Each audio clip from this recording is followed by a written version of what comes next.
ప్రపంచం గర్వించదగ్గ భారతదేశపు నాయకుల్లో మహాత్మా గాంధీ ఒకరని ఉమ్మడి జిల్లా జడ్పీ చైర్మన్ మజ్జి శ్రీనివాసరావు తెలిపారు.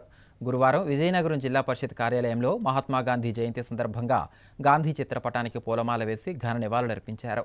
ఈ సందర్భంగా ఆయన మాట్లాడుతూ మహాత్మా గాంధీ జయంతిని ప్రపంచ శాంతి దినోత్సవంగా ప్రకటించి సగర్వంగా జరుపుకుంటున్నామన్నారు. సత్యం, అహింస ఆయుధాలుగా బ్రిటిష్ వారిని తరిమికొట్టిన బాపూజీ చేసిన శాంతియుత పోరాటానికి యావత్ భారతావని అతని వెంట నడిచిందని తెలియజేశారు.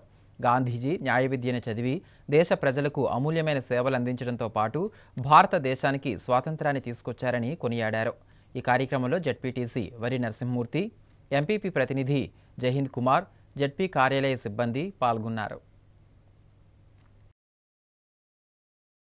పూజ్య బాపూజీ గారి జన్మదిన సందర్భంగా ఈరోజు జిల్లా పరిషత్ ప్రాంగణంలో నేను, నాతో పాటు మా ప్రజాప్రతినిధులు, అలాగే మా జిల్లా పరిషత్తు అధికారులు, అలాగే కార్యాలయ సిబ్బంది అందరం కూడా ఈరోజు వారికి ఘన నివాళులు అర్పించడం జరిగింది.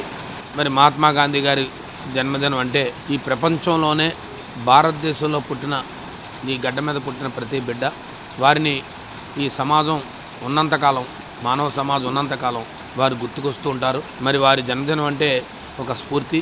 ఈ దేశానికి స్వాతంత్రం తెచ్చిన మహనీయుల్లో మొట్టమొదటిగా ఉన్న వ్యక్తి. ఈ భారతదేశానికి స్వాతంత్రం వచ్చిందంటే వాటిలో అనేక మంది పాత్ర ఉన్నప్పటికీ అందులో ప్రథమ పాత్ర పోషించిన మహనీయుడు మరి మహాత్మా గాంధీ గారు.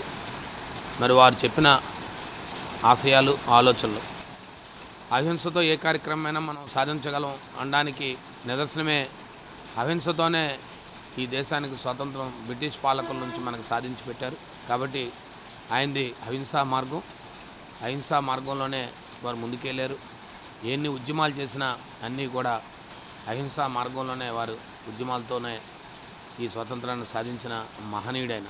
కాబట్టి వారి ఆశలు, వారి ఆలోచనలు ఎప్పుడూ కూడా సజీవంగా మా మధ్య ఉంటుందని, మేము వారి ఆలోచనలు తగ్గట్టే ప్రజాప్రతినిధులుగా ముందుకు పోతామని చెప్పి మరొకసారి తెలియజేసుకుంటూ, మరి ఇవాళ వారు జన్మదిన సందర్భంగా వారు ఘన నివాళులు అర్పిస్తూ వారి స్ఫూర్తితోనే ముందుకు పోతామని చెప్పి మరొకసారి మీకు తెలియజేసుకుంటా ఉన్నాను.